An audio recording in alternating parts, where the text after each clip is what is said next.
to 69% of all black people in America are working in some level of government.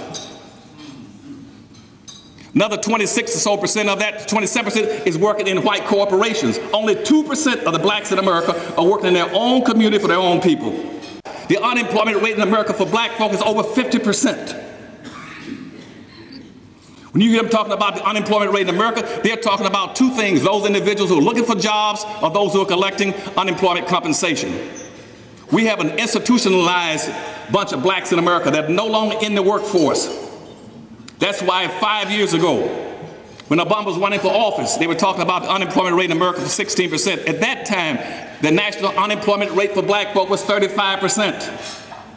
It was 48% in Detroit, Michigan, 48% in Baltimore, 49% in Pittsburgh, 52% in New York, 88% for black youth. Now, what does that mean for you in terms? There's only three things that any given individual can do to earn a living in our society. They either work up here and have a business, or they have a job. They don't have that, they must move down to the second level. When you move down to the second level, you must go on welfare or food stamps or some kind of public assistance.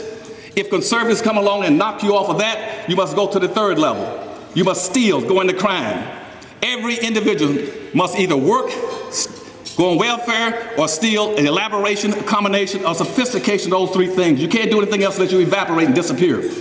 We live in a society that don't understand it, don't want to play games about it, about how you're going to solve the unemployment problem. You cannot solve the unemployment problem until you go back and address the real issues. Now, what are the real issues again back in 1860? You don't own and control enough wealth. Why? Because you see, slavery did not happen to black folk by accident. It was inflicted on them intentionally to do something. What was inflicted on blacks to do? It was intentionally inflicted on blacks to maldistribute almost 100% of all this nation's wealth, power, resource, businesses, income, and controls of all levels of government.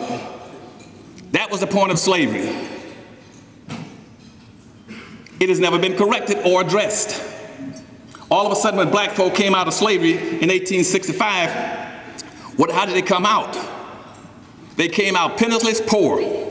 No food, no animals, no land, no resources, no tools, no religion, no organization, nothing.